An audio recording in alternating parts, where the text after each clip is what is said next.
Bonjour et bienvenue sur TV WebDream. Aujourd'hui nous allons faire un petit tutoriel sur comment installer Windows 7. Alors pour les besoins du tutoriel, moi je vais utiliser une machine virtuelle, mais vous pourrez reproduire exactement à l'identique ce que l'on va faire sur un PC existant et vous verrez que vous installerez Windows 7 sans problème. Donc pour faire ce tutoriel, il vous faut soit une clé USB contenant l'ISO d'installation de Windows 7, soit un CD d'installation de Windows 7.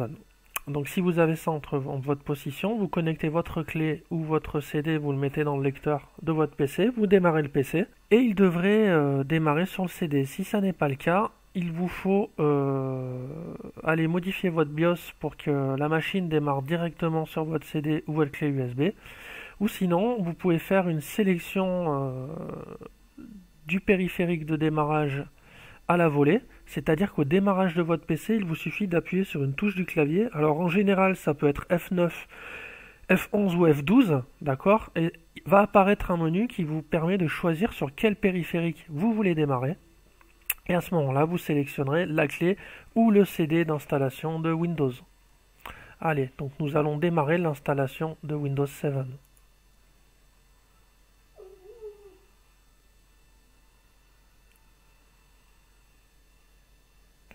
Voilà, donc pour ma part, je démarre directement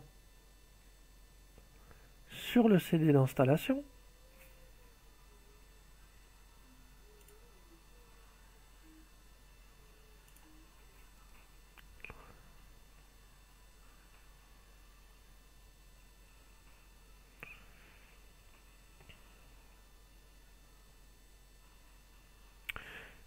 Donc j'arrive dans la fenêtre, alors, on va fermer juste ça, paf. J'arrive dans la fenêtre d'installation de Windows 7, donc je laisse toutes les options en français, évidemment. Je lui demande de l'installer maintenant. J'accepte les termes du contrat de licence, je valide le CLUF. Dans les options qui sont là, je vais lui dire que je fais une option personnalisée. Ah, donc dans un premier temps, Windows va me montrer les disques durs présents dans ma machine. Donc je peux en avoir plusieurs, hein. Dans le cadre de mon exemple, je n'ai qu'un disque dur. Donc je vais lui demander de m'afficher les options de lecteur.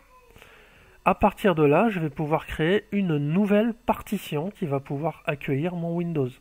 Donc je vais faire simple, je vais sélectionner l'ensemble de l'espace disque existant. Nouveau, donc il me propose la taille totale, j'applique. Je mets OK. Et donc je vois que le système m'a créé une partition de 60 Go. Il s'est réservé 100 MO pour le MBR, le Master Boot Record. En fait, c'est ce qui va permettre au système de démarrer directement sur Windows. Alors pour ceux qui auraient déjà des disques où il y a des partitions, pas de problème, hein, vous sélectionnez les partitions qui ne vous intéressent plus, vous les supprimez. Alors attention, supprimer une partition revient à supprimer l'ensemble des données qui s'y trouvent. Donc il faut absolument que vous ayez fait une sauvegarde des données si elles sont importantes pour vous. Donc dans notre cadre, nous allons simplement créer donc notre partition d'installation de Windows. Voilà, je mets suivant et vous allez voir que l'installation va démarrer. Donc là, il suffit de laisser Windows travailler. Une fois que les fichiers d'installation seront décompressés, le système va vous rendre la main et je vous expliquerai comment valider les étapes suivantes d'installation. A tout de suite. Alors, si tout s'est bien déroulé, nous arrivons dans le cadre de l'installation de Windows à une fenêtre qui nous demande de rentrer le nom d'utilisateur. Donc moi je vais appeler mon utilisateur test. Il me demande de rentrer un mot de passe. Alors on peut passer cette étape, mais je vous conseille fortement de créer un compte administrateur avec un mot de passe. Ça vous servira plus tard dans la protection et dans la gestion de votre machine.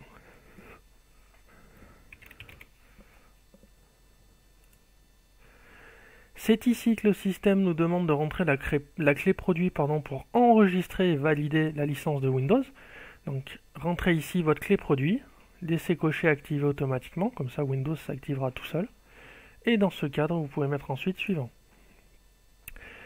Au niveau du pare-feu, pour l'instant, vous le laissez en utiliser les paramètres recommandés. Euh, Ça permet de configurer en fait les mises à jour automatiques de Windows, d'accord?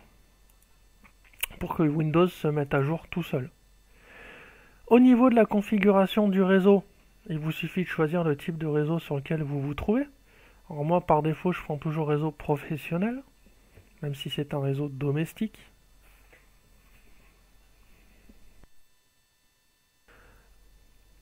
Et voilà, Windows est installé. Alors vous allez me dire, c'est bien, c'est fini. Alors pas tout à fait. Pour que l'installation de Windows soit propre, il vous faut absolument installer les CD de drivers qui sont fournis avec votre matériel. Les drivers sont des petits programmes qui vont permettre à votre machine d'utiliser tous les composants. Donc le driver de la carte mère, enfin c'est les drivers, puisque maintenant la plupart des composants sont intégrés dans la carte mère. Il vous faut aussi au besoin installer les drivers de votre carte vidéo, si vous avez une carte vidéo dédiée. Pour cela, il vous suffit d'utiliser les CD qui sont fournis avec votre matériel, qui sont auto-exécutables, c'est-à-dire qu'une fois que vous les aurez insérés dans votre lecteur, ils vont démarrer d'eux-mêmes et vous n'aurez plus qu'à exécuter l'installation des divers logiciels. Moi, dans le cadre de ma machine virtuelle, je vais installer les drivers VMware Tools, puisque j'utilise une machine virtuelle VMware.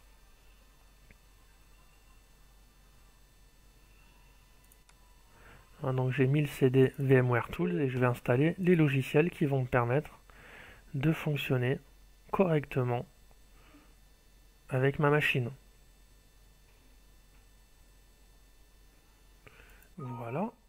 Donc à l'installation des drivers, le PC va vous demander la plupart du temps de redémarrer, et ce plusieurs fois. Si vous avez plusieurs drivers à installer, évidemment, la machine va vous demander à chaque fois de redémarrer.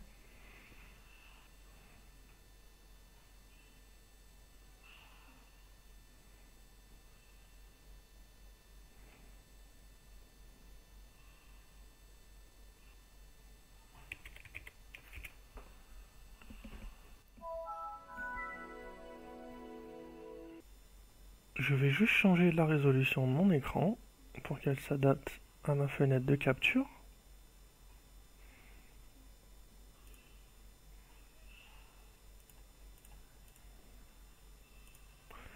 Voilà, donc mon Windows est installé, tous mes drivers sont en place. Alors pour vérifier que vos drivers sont bien tous installés, il y a une technique très simple. Vous faites un clic droit sur ordinateur, vous allez sélectionner propriétés, gestionnaire de périphériques, et dans le gestionnaire de périphériques, tous les périphériques doivent être correctement installés, c'est-à-dire qu'il ne doit pas y avoir de point d'exclamation de périphérique en inconnu, ce qui voudrait dire qu'un de vos périphériques est mal ou pas du tout installé, d'accord? Donc une install clean propre de Windows, tous les périphériques sont correctement installés. Alors dernière petite chose, Windows 7 n'est pas livré par défaut avec un antivirus. Alors ce que je peux vous conseiller de faire, c'est d'ouvrir votre navigateur et d'aller chercher l'antivirus gratuit proposé par Microsoft qui s'appelle Microsoft Security Essential, qui est très simple d'utilisation et d'installation, puisque l'antivirus se gère tout seul. Microsoft Security Essential, check.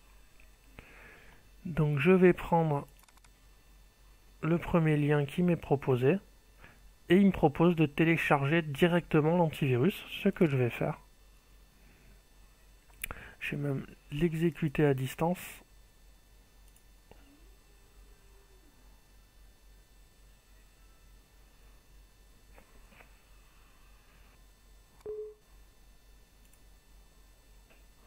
Je peux fermer mon navigateur.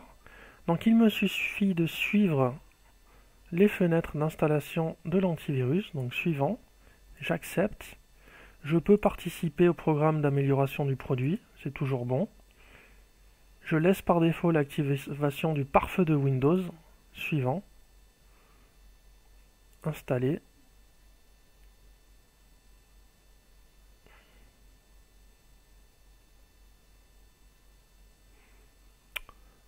On me propose un redémarrage pour finaliser l'installation de l'antivirus, ce que je vais faire.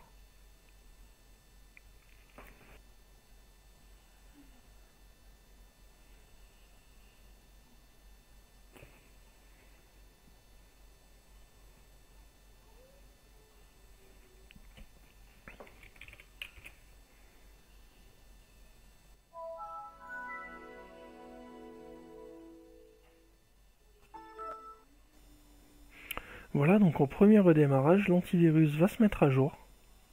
Et une fois que l'antivirus sera à jour, ma machine sera protégée. Sachant que l'antivirus de Microsoft se met à jour en général au rythme d'une fois par jour. La protection est assez efficace, donc vous pouvez le laisser travailler. C'est un bon logiciel pour du gratuit. Voilà, donc vous avez donc une installation toute propre de votre Windows 7. J'espère que ce tutoriel vous a plu. Moi je vous dis à bientôt sur TV Web Dream.